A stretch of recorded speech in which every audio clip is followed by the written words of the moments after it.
I want to talk to you today about something that is extremely difficult. And I want to try and help those who may be going through a period of adversity and maybe even misunderstanding.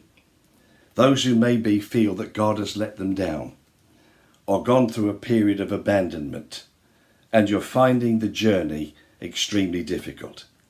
Because I want to talk about when God is not there. And as soon as I say that kind of title, you will realize that that's completely wrong. It's an erroneous title because God is always there. God never leaves us and he never forsakes us. And it's one of those great promises that is always there, shaping our lives, dictating our future and creating our destiny. We know that God never leaves us, never forsakes us. In fact, he actually said to his disciples and to the church, I am with you always, even to the end of the age. But there are times when you and I go through some of the blackest moments of our lives and we don't seem to have an answer, and it appears that God is not there. And I want to talk about that, and I want to try and shape something in your thinking, and I want to try and help you through periods like that that are very dark and very lonely and very disappointing. Times when God appears to be not there.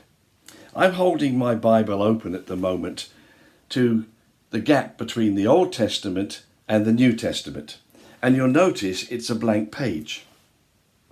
The blank page is there not just to distinguish the close of the Old Testament with Malachi's prophecies, or the start of the New Testament when Matthew began his gospel. It's not just there as a demarcation line. It's there for a reason. The blank page covers 400 years.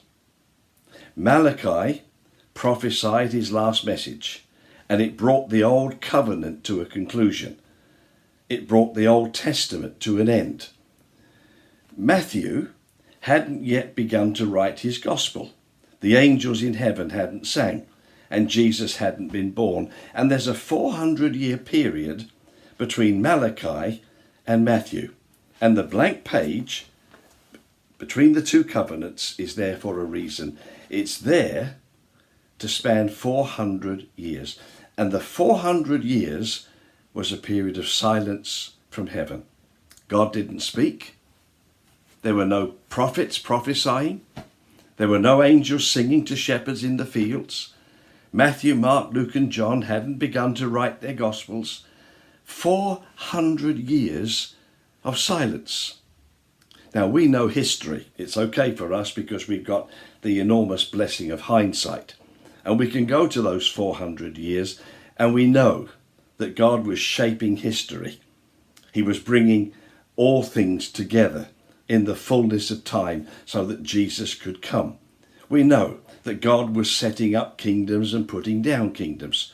We have the glorious benefit of hindsight, looking back at 400 years of seeming silence, and we understand that God was doing things in history, and history is his story. It's all about him, planning, working, controlling events, bringing us to a place of destiny so that all is well.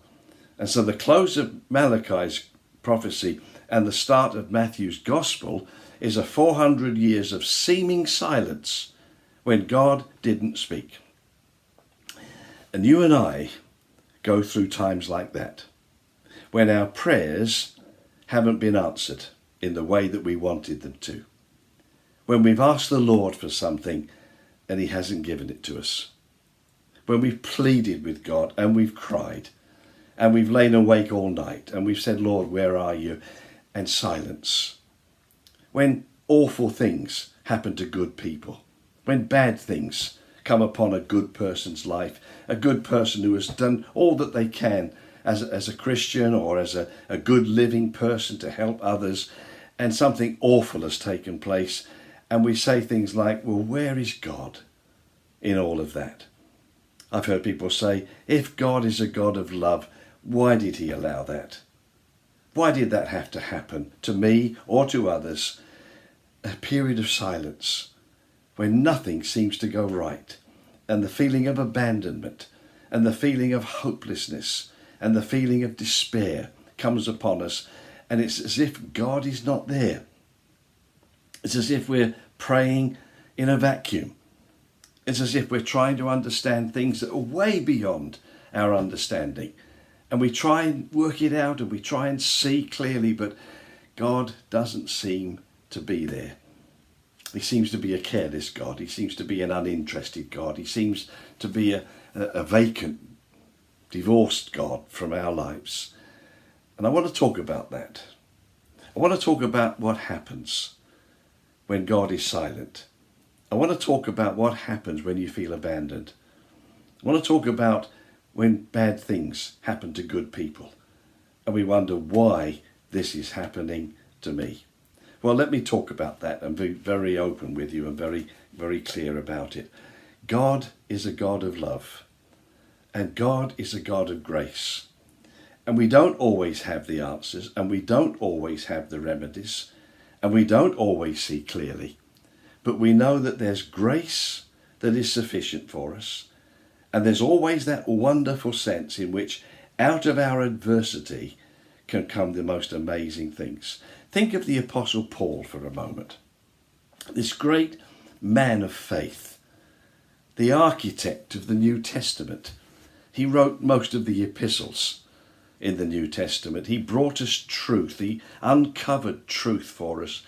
And he was this great travelling apostle who opened churches and did some of the most amazing things in the world. And this man of faith, 3 times he asked the Lord for an answer.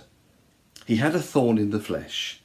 Now, whether it was a physical need or a spiritual need, the curtain is pulled on that. Nobody really understands and nobody knows. We can conjecture, we can anticipate, we can talk about it, we can analyse it, but nobody really knows what this thorn was.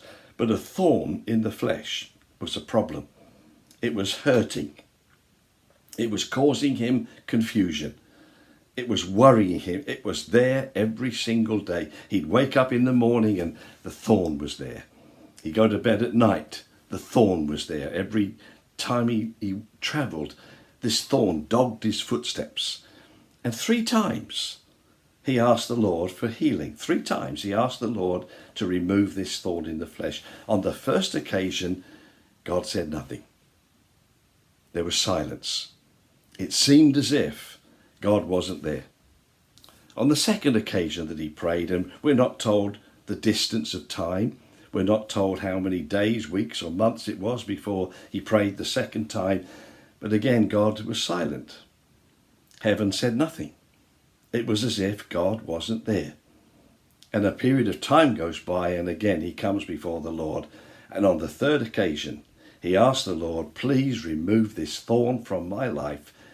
And God's answer on the third occasion was, my grace is sufficient for you.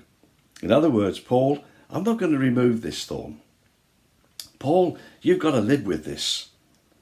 Bad things happen to good people. You've got to live with this. You've got to adapt your life to fit this thorn. You've got to work it out for yourself. You've got to walk in faith. But Paul, I promise you, whenever this thorn asserts itself and angers you and disappoints you, my grace is always sufficient.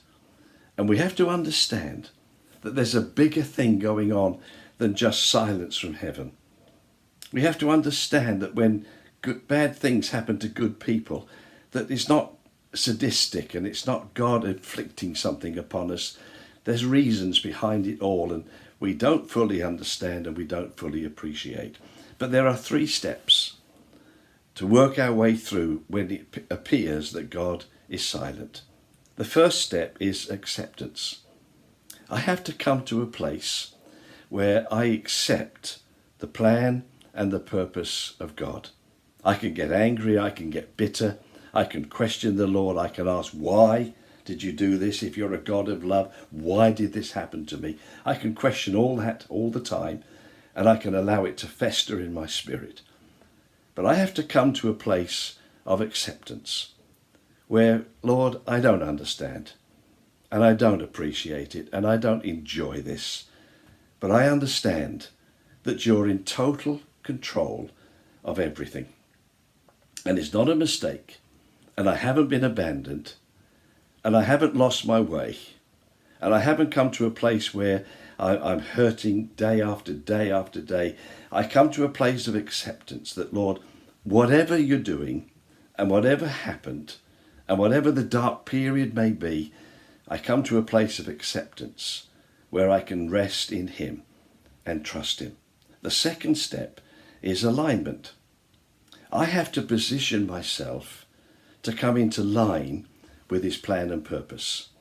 I have to position myself to say, Lord, I can fight this and I'll go against this and I'll call the church to prayer and fasting and I'll cry my tears and I'll weep my weeping and I'll cry out to God and I'll claim the promises of God and I'll come to a place where I fight you on this.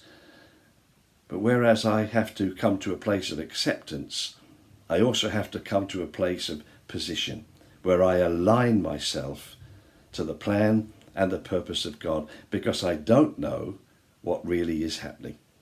All I see is the pain. All I feel is the darkness.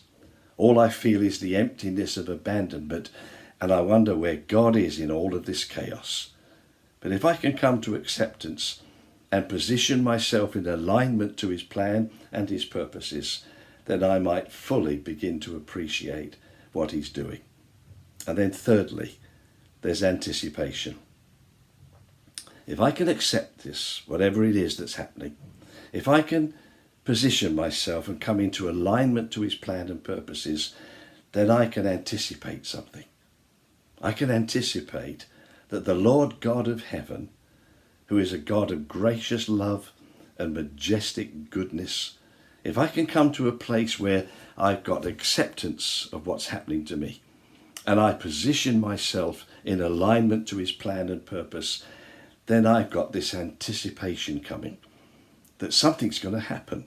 It may not be today, it may not be tomorrow, it may not be for the future. The Old Testament closed, the New Testament opened, and there was 400 years of silence where it appears that God wasn't there. I don't know how long this takes. I don't know how long we go through these periods. Sometimes it seems a long, long time. And people say there's a light at the end of the tunnel and there's a cloud of silver lining and the storm will pass, and you can quote all the verses and you can quote all the sentiments and you can quote them all and you can drop them all off and they trip off the tongue very easily. But there are times when we just don't understand. And if I can come to a place of acceptance in my hurt, and I can align myself to the promises of God and position myself to receive, that I can have this great anticipation that one day the tide will turn, and one day the light will come, and one day I'll understand it all. I'll see clearly. I'll understand what God was doing and saying. I'll understand this period of silence was for a reason. I don't understand it when I'm in it, but when I look back, I can see the plan and the purposes of God, the bigger picture on the horizon, the destiny that God is writing over my life and over your life. And if we can come to that place, then maybe when it appears that God is not there, and when it appears that there's this incredible silence, then out of that can come the great anticipation of the promises of God and the way forward. And we see what God is doing. When Paul prayed first time, there was silence. Second time, there was silence. The third time, the anticipation rolled over his life. That even though it was hard, and even though it was not going to be healed, and even though he was going to have to suffer this thorn, the grace of God would be sufficient, and it would fill his life every single day. So if you're going through one of those times of silence, and it hurts, and I'm not belittling that, and I'm not saying it's easy. It's not easy. But I do know that God is grace, and God is love, and God has favour upon his people. And when there's silence, and when it appears as if God is not there, there's something happening bigger in the background to bring you to a place where you understand what he's saying and what he's doing.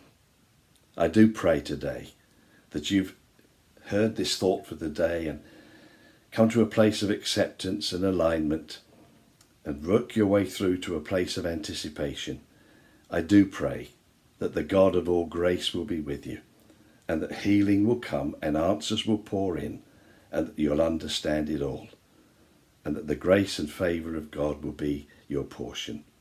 If you're struggling and you're hurting and you're in the valley, I pray today that the understanding of his plan and purpose will dawn upon you, and that great grace will be your portion. God bless you today, and God give you the grace to understand he's not silent and he's not leaving you in a vacuum. He's there in the background and he's working it all out for you, and all will be well. God bless you today.